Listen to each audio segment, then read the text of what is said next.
Assalamualaikum warahmatullahi wabarakatuh. Bismillahirrahmanirrahim. Assalamualaikum warahmatullahi wabarakatuh. Alhamdulillahilladzi bi ni'matihi tatimmus shalihat, wassalatu wassalamu ala sayyidis sadat wa ala alihi wa ashabihi ahlil fadaili wal karamat. Sayyidi al-walid Kiai Haji Hasan Abdullah Sahal, matta'anallah bi tuli umurihi wa bi husni adabihi wa lutfihi. Sayyidi al-habib Salih al-Jufri hafizahullah wa ra'ah, guru kita semua, sahibul fadilah al-Ustadz Syihabuddin, guru kita semua, sahabat kami al-Mukarram Ustadz Salim Afillah, bapak-bapak, ibu-ibu, keluarga besar Al-Azhar Islamic International Boarding School, adik-adik, para santri sekalian, insyaallah semua kita selalu dalam rahmat dan ridha Allah Subhanahu wa taala. Amin ya rabbal alamin. Begitu Kiai Hasan datang, langsung turun hujan lebat. Idza nazalal matar batalat tayammum. Batalat tayammum, ya. Jadi kalau beliau mengumpamakan dirinya sebagai emperan teras, jadi saya ini tayammum. Jadi kalau beliau sudah datang, sudah selesai. Bapak Ibu yang dimuliakan Allah Subhanahu wa taala, kata guru kita Kiai Haji Hasan Abdullah Sahal bahwa Quran itu didampingi oleh sultan, dan salah satu sultan itu adalah kekuasaan yang paling hebat. Pendidikan melahirkan uswah, lalu uswah itu melahirkan thiqah, kepercayaan, trust, lalu kemudian melahirkan ketaatan. Kalau sudah taat maka akan turunlah barokah. Buktinya sekarang ada orang yang tidak bisa jadi uswah, kok bawahannya bisa taat.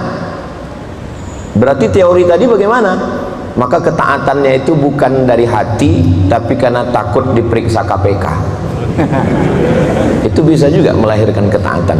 Dan bangunan-bangunan begini akan tumbang dengan sendirinya, karena dia dibangun dari pondasi yang tidak kuat.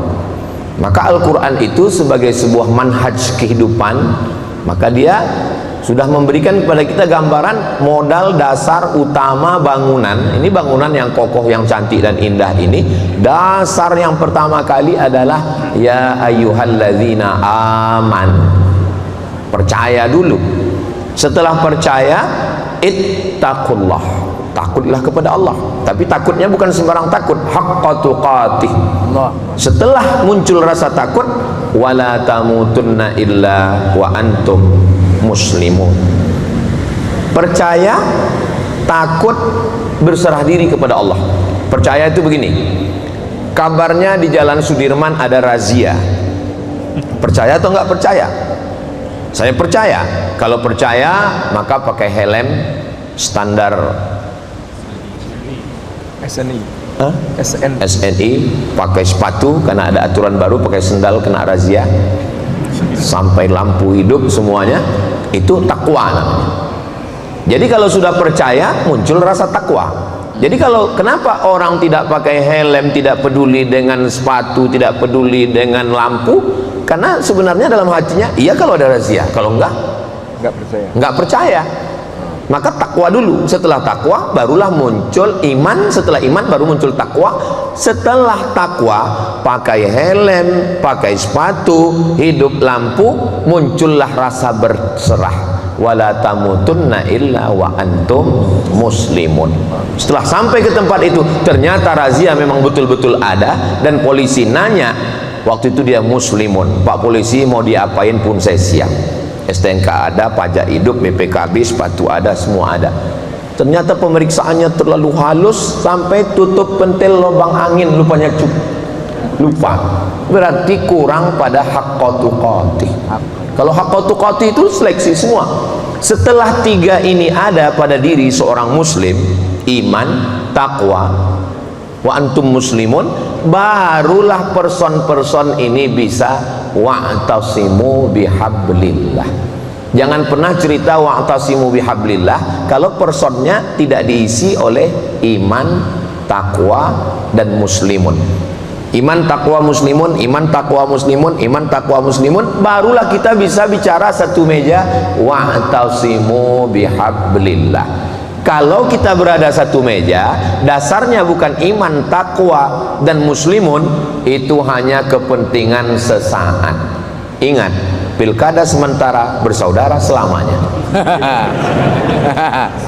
Wa'tasimu itu baru bisa kalau person-person ini punya kesiapan mental yang ada di dalam. Setelah sama kita duduk satu meja, barulah wa'tasimu bihablillah. Karena wa'tasimu karena harta binasa, wa'tasimu karena kuasa sirna, paling lama 5 tahun, 2 periode, 10 tahun, itu pun kalau tidak ditangkap KPK. Wa'tasimu bihablillah, kekal abadi, kalimatu haqqin 'alaiha nahya wa 'alaiha namutu wa biha nub'atsu insyaallah taala minal aminin. Saya dari Pulau Sumatera, Ustadz Salim Afillah dari Pulau Jawa. Habib Saleh mengalir darah Nabi Muhammad dalam dirinya, Habib. Tapi kita bisa duduk bersama. Kenapa? Apa yang mengikat kita? Wa'tasimu bihablillahi jami'an. Tapi ayat di ujung wala tafarraqu. Kenapa? Karena orang yang sudah duduk bersama ini selalu ada gesekan-gesekan. Maka dipesankan, walaupun kamu sudah wa'tasimu wala tafarraqu. Oke, kita sudah bisa berjalan, ada program keumatan, ada kita persiapkan sultan dalam bentuk pendidikan. Tapi yang namanya gesekan, kalau pepatah orang Melayu mengatakan, sedangkan telur ayam disangka lagi bersentuh, apatah lagi hati manusia. Telur ayam dalam sangka itu masih ada gesekan, apalagi hati kita. Apakah Ustadz Somad selama berteman dengan Ustadz Salim ini nggak ada gesekan? Ada. Saat melihat postingan dia sudah di Jepang, sakitnya hati saya. Tapi saya berusaha meredam itu. Saya setiap duduk dengan beliau ini, apakah hati saya tenang? Enggak juga. Maka wala tafarraqu. Bagaimana kita supaya wala tafarraqu? Eling, ingat-ingat, wadhkuru. Apa yang mesti diingat? Ni'matallahi alaikum idh kuntum a'daan. Dulu kamu bermusuhan, dulu kamu kelahi, dulu kamu cakar-cakaran. Terus fa'allafa baina qulubikum. Yang menyatukan hati kamu bukan sembako. Yang menyatukan hati kamu bukan bangunan. Yang menyatukan hati kamu bukan materi, tapi apa? Fa'allafa baina qulubikum fa asbahtum bi ni'matihi ikhwana. Yang sebelumnya kamu bermusuhan, sikut menyikut, nanduk ke depan, nendang ke belakang, nyikut ke kiri ke kanan. Kalau ada manusia model begini, tunggu Idul Adha, bismillah, wallahu akbar. Wal guru, ingat. Karena manusia ini lupa. Manusia diambil dari kata nasya.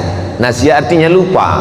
Lupa bahwa dulu pernah kelahi, sekarang sudah dipersatukan Allah. Ingat, lupa bahwa dulu kita bukan apa-apa dan bukan siapa-siapa, sekarang sudah menjadi apa-apa dan siapa-siapa. Wadhkuru ni'matallahi alaikum. Dulu a'daan fa'allafa baina qulubikum. Yang menyatu ini bukan batik. Mohon maaf kalau kebetulan batiknya sama. Saya pernah dikirimi batik oleh salah satu ormas lengkap dengan uang jahitnya, lalu kemudian disuruh datang ke hotel acara pelantikan ketua dari Jakarta. 5 tahun setelah itu nggak ketemu lagi. Wal awwalu wal akhiru. Yang menyatukan itu adalah hati. Ala fil jasadi mudghah, idza salahat salahal jasadu kulluh wa idza fasadat fasadal jasadu kulluh. Tapi kalau sudah hati bertaut, walaupun yang satu pakai peci, satu pakai belangkon, maka dia tetap bisa bersama. Kenapa? Yang menyatukan adalah hati, dan yang menyatukan hati itu adalah Allah. Hati bukan punya kita, walaupun dia ada di dalam hati kita, ada dalam diri kita. Yang menyatukan itu fa asbahtum bi ni'matihi ikhwana. Ada yang lebih parah lagi, wa kuntum ala syafa hufratim minan nar. Kalau sekedar kelahi itu di dunia, kalau sekedar cakar-cakaran itu di dunia. Ada yang lebih mengerikan, kamu pernah hampir kafir masuk neraka, fa'anqadzakum minha.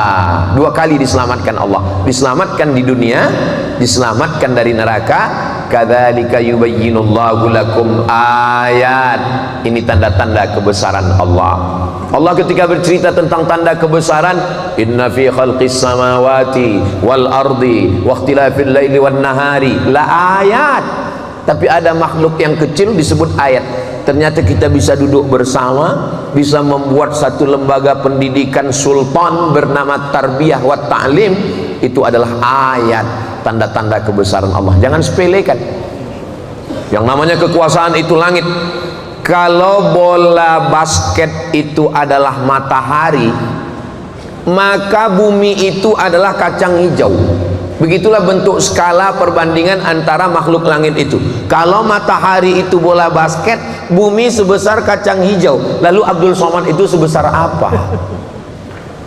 Maka duduknya kita hari ini disamakan Allah dengan makhluk-makhluk. La ayat. Bagi siapa itu? Maka kadzalika yubayyinullahu lakum ayatihi la'allakum tahtadun. Mudah-mudahan dengan itu kamu dapat hidayah. Kita selalu minta hidayah. Ihdinas siratal mustaqim, ihdinas siratal mustaqim, Allahumma hdina fiman hadait. Kita kan sudah Islam. Kita minta hidayah apa lagi? Hidayah dua. Hidayah dari tidak Islam menjadi Islam. Hidayah pertama. Hidayah yang kedua, kekal dalam Islam. Dari kelahi menjadi bersaudara, hidayah. Tapi kekal dalam persaudaraan adalah hidayah. Dari sebelumnya hanya mimbar ke mimbar, yang sebelumnya hanya ceramah, lalu kemudian kita bisa duduk bersama, mendirikan sultan, lembaga pendidikan. Ini hidayah. Tapi kita bisa bersama mendidik anak-anak ini. Kadzalika yubayyinullahu lakum ayatihi la'allakum tahtadun. Apakah selesai? Belum. Wal takum minkum ummatun yad'una ilal khair. Punya kekuasaan, jadi polisi, jadi tentara, jadi kepala daerah, punya pondok pesantren Islamic boarding school. Targetnya apa? Targetnya adalah wal takum minkum ummatun yad'una ilal khair wa ya'muruna bil ma'ruf wa yanhauna 'anil munkar. Jadi apapun, innal insana lafi khus, rugi. Polisi rugi, tentara rugi, jaksa rugi, hakim rugi, kepala dinas rugi, bupati rugi. Semuanya rugi kecuali dia bisa melakukan tiga. Wal takum minkum ummatun yad'una ilal khairi wa ya'muruna bil ma'rufi wa yanhauna 'anil munkar. Kalau ini kita bisa lakukan, maka kita sudah sampai pada puncak yang kita diajak satu hari berapa kali, hayya 'alal falah. Itulah dia, wa ulaika humul muflihun. Falah, kemenangan. Falah, petani. Kenapa kata petani itu diambil dari kata falah? Karena petani menggali tanah. Setelah tanah digali, digemburkan, diletakkan bibit. Setelah bibit diletakkan, dijaga supaya jangan sampai ada kuman, wereng, tikus. Setelah itu berdoa di tengah malam supaya turun hujan. Setelah dia berputik, berbuah, dijaga supaya jangan sampai dicuri orang. Sampai akhirnya buahnya mulus, bagus, cantik, indah. Nama buahnya apel. Ketika digigit, ternyata kulitnya bagus, isinya bolong karena berulat. Rupa nyemprot pestisida. Bukan muflihun. Jadi proses untuk sampai kepada wa ulaika humul muflihun ini panjang. Dari personal menjadi sebuah institusional. Lalu ada target ke depan, ya'muruna bil ma'ruf wa yanhauna 'anil munkar. Disitulah baru kita dikatakan berhasil. Wa ulaika humul muflihun. Abdul Somad, kata kiai, ceramah di sana di sini belum. Kalau belum bisa ta'muruna bil ma'ruf wa tanhauna 'anil munkar. Kalau hanya sekedar bicara, berkata-kata. Kalau kita punya lembaga pendidikan, kita belum dikatakan wa ulaika humul muflihun. Kalau anak-anak kita ini belum menjadi wal takum minkum ummatun yad'una ilal khair. Ummatun, bukan personal. Karena nggak bisa personal. Kesolehan individual tidak melahirkan apa-apa. Mesti melahirkan kesolehan sosial. Yang sekarang bertarung pilkada, bupati, gubernur, wali kota, itu usianya rata-rata 30-an. yang paling muda. Jadi kalau 30-an berarti lahirnya tahun 90-an. Ketika itu belum familiar lagi rumah Quran, belum lahir generasi Qurani. Tapi saya yakin dan percaya setelah ini 10 tahun, 20 tahun akan datang. Saya sekarang ini tidak merasa sedang kultum. Saya sedang memberikan pembekalan untuk calon bupati ke kantor KPU. 10-20 tahun lagi mereka inilah yang akan menjadi calon bupati, calon gubernur, calon presiden, calon menteri, wali kota, BUMN, panglima, polisi, tentara, semuanya menyatu dalam ahlullah. Mereka adalah Al-Quran yamshi alal ard kana khuluquhul Quran, akhlaknya adalah Al-Quran. Itulah agaknya yang dapat saya sampaikan, karena saya berusaha betul untuk fokus pada ayat tadi, dan karena kalau saya ngomong meleset dikit ini bahan hilang ini dekat kiai. Maka alhamdulillah akhirnya saya selamat juga sampai ke tujuan berkat doa bapak ibu dan adik-adik semua. Soalnya kalau saya salah sedikit nampak betul kelemahan saya sedang menjaga image saya ini di depan adik-adik saya ini. Terima kasih, matur suwun sangat. Saya tutup dengan pantun penutup, menangkap puyuh di Bukit Selasi. Thank you dan terima kasih. Saya serahkan kepada asatiz kita berikutnya. Terima kasih. Wassalamualaikum warahmatullahi wabarakatuh.